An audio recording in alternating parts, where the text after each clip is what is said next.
Hello focus, आज जिस opportunity के बारे में हम लोग आपस में बात करने वाले हैं, ये अपॉर्चुनिटी हमारे प्रोजेक्ट 39A में निकाली गई है, जो कि अंडर में आता है नेशनल लॉ यूनिवर्सिटी दिल्ली के। आप सभी लोग इसको NLU दिल्ली के नाम से जरूर जानते होंगे। प्रोजेक्ट 39A ने अपनी ऑफिशियल वेबसाइट पे ऑन February 23, 2024 को ये डिटेल्ड एडवर्टाइजमेंट पब्लिश किया है regarding recruitment of legal fellow. इस पूरे डिटेल्ड एडवर्टाइजमेंट की हर एक डिटेल आप सभी कैंडिडेट्स के साथ शेयर करने से पहले एक इंपॉर्टेंट इंफॉर्मेशन वीडियो की स्टार्टिंग में आप सभी कैंडिडेट्स को देना चाहता हूं। जो भी कैंडिडेट अभी लॉ स्टूडेंट है, लॉ ग्रेजुएट हो चुका है या फिर प्रैक्टिसिंग एडवोकेट है ऑल ओवर इंडिया के किसी भी कोर्ट में, अगर वो चाहता है हमारे इंडिया में हमारी लीगल फर्टिनिटी के रिगार्डिंग कोई भी वैकेंसी निकले, चाहे वो आपकी इंटर्नशिप की वैकेंसी हो, चाहे आपकी जुडिशरी की वैकेंसी हो, चाहे कोई कॉर्पोरेट वैकेंसी हो, या फिर सेंट्रल और स्टेट गवर्नमेंट के द्वारा निकाली गई कोई बैंक की वैकेंसी हो, पब्लिक सेक्टर अंडरटेकिंग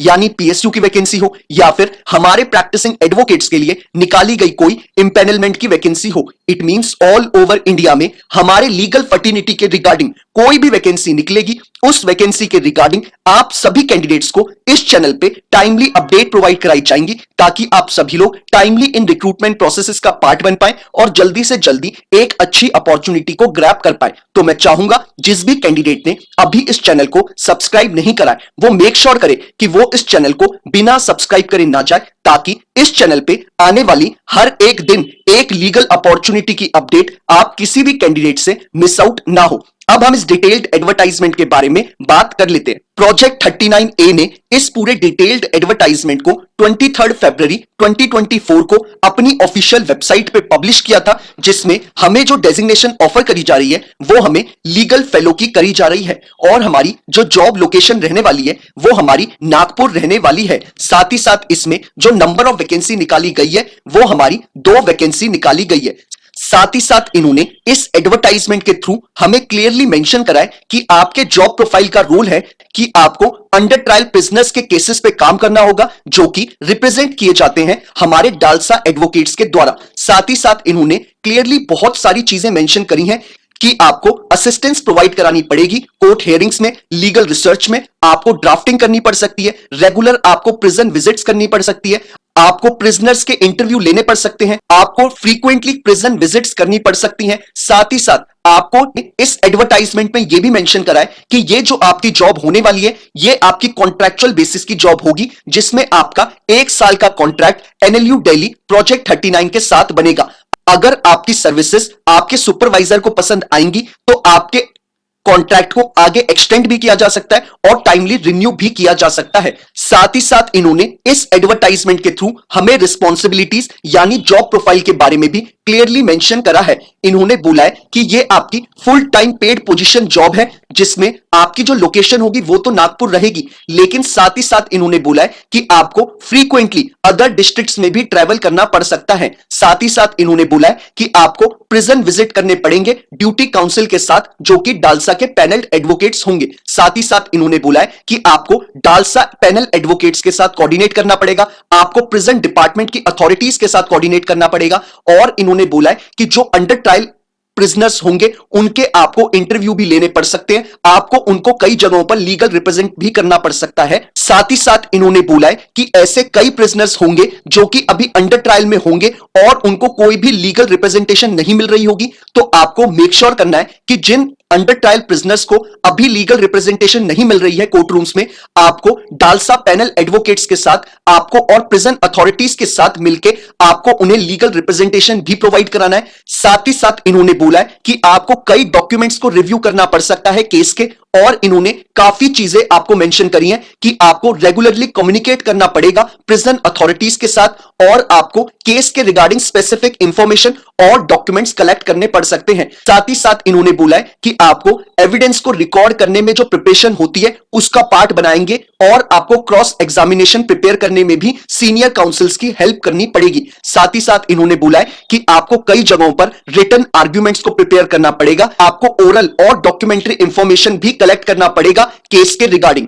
यानी कुल मिला के बात यह है कि यह बहुत अच्छी अपॉर्चुनिटी है जिसमें आपको मल्टीपल चीजें सीखने को मिलेंगी, क्योंकि बहुत कम जगह ऐसी होती है जहां पे आपसे एक्सपीरियंस भी कम मांगा जाता है और आपसे बहुत सारी चीजें सीखने को मिलती हैं। तो मैं सभी कैंडिडेट्स को बोलूंगा कि आपको इसमें एक डिसेंट रेम्युनरेशन भी मिल रहा है और आपका जॉब प्रोफाइल भी बहुत अच्छा है, जिसमें आपके लाइजनिंग बहुत स्ट्रांग होगी। लाइजनिंग से मेरा मतलब है कि आपके कॉन्टैक्ट स्ट्रांग होंगे, और बीइंग एन एडवोकेट जिसको लिटिगेशन में जाना है उसके लिए लाइजनिंग यानी कि कॉन्टैक्ट्स बहुत जरूरी होते हैं। अब बात कर लेते हैं हम लोग इसमें एलिजिबिलिटी क्राइटेरिया के बारे में।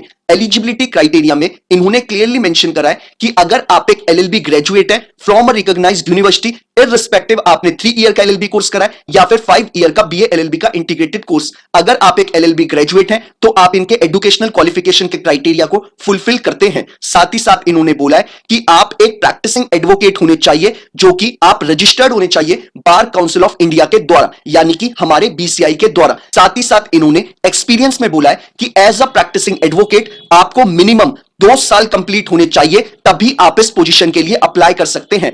और आपका ये 2 साल का एक्सपीरियंस आपका ट्रायल कोर्ट में होना चाहिए, जिसमें आपने मेजरली क्रिमिनल लॉ में प्रैक्टिस करी हुई होनी चाहिए। अगर आप इस एलिजिबिलिटी क्राइटेरिया को फुलफिल करते हैं तो आप इस फॉर्म को फिलअप कर सकते हैं। साथ ही साथ इन्होंने बोला है कि कैंडिडेट के पास मराठी लैंग्वेज में प्रोफिशिएंसी होनी चाहिए, जो कि वो लिख पाए और वो बोल पाए और वो पढ़ पाए। साथ ही साथ इन्होंने बोला है कि कैंडिडेट के पास इंग्लिश लैंग्वेज में भी प्रोफिशिएंसी होनी चाहिए, जो कि वो लिख पाए, पढ़ पाए और बोल पाए। साथ ही साथ इन्होंने बोला है कैंडिडेट फेमिलियर होना चाहिए एमएस ऑफिस के साथ और उसे इंटरनेट यूज करना आना चाहिए, उसे ईमेल एक्सेस करना आना चाहिए। साथ ही साथ इन्होंने क्लियरली मेंशन करा है कि इनके लिए डिजायर्ड कैंडिडेट वो होगा जो कि ऑलरेडी एक्सपीरियंस्ड होगा डालसा के काम के रिगार्डिंग। तो ये इन्होंने हमें पूरी इंफॉर्मेशन प्रोवाइड कराई है। अब बात कर लेते हैं हम लोग इसमें कॉम्पनसेशन यानी रेम्युनरेशन यानी सैलरी के ऊपर। इन्होंने क्लियरली मेंशन करा है कि अगर आप हायर किए जाते हैं प्रोजेक्ट 39 के द्वारा तो आपको जो मंथली सैलरी प्रोवाइड कराई जाएगी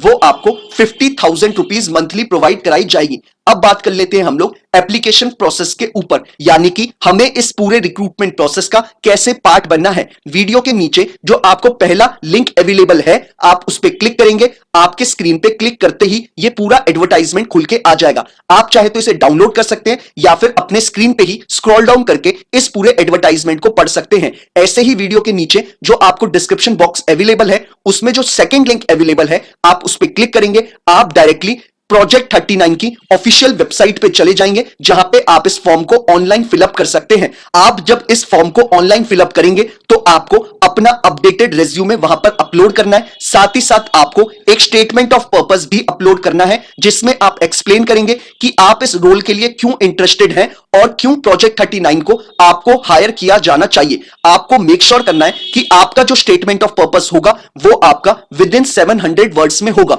यानी 700 वर्ड्स में आपको पूरा समराइज करना है कि आप इस पोजीशन के लिए क्यों एक सुटेबल कैंडिडेट है और क्यों प्रोजेक्ट 39A को आपको हायर करना चाहिए। तो ये आपका रिक्रूटमेंट प्रोसेस है। अब बात कर लेते हैं हम लोग सिलेक्शन प्रोसेस के ऊपर। एनएलयू दिल्ली ने अपने इस एडवर्टाइजमेंट के थ्रू क्लियरली मेंशन करा है कि ये पूरी डिस्क्रिशनरी पावर एनएलयू दिल्ली के पास है। वो चाहे तो आपका इंटरव्यू डायरेक्टली कंडक्ट करा सकते हैं आपके एप्लीकेशन फॉर्म के बेसिस पे, या फिर आपका रिटन टेस्ट भी कंडक्ट करा सकते हैं। आप अगर इस रिक्रूटमेंट प्रोसेस का पार्ट बनना चाहते हैं तो आपको मेक श्योर करना है कि आप इस फॉर्म को before 8th of March 2024 fill up कर दे, तभी आप इस पूरे रिक्रूटमेंट प्रोसेस का पार्ट बन पाएंगे।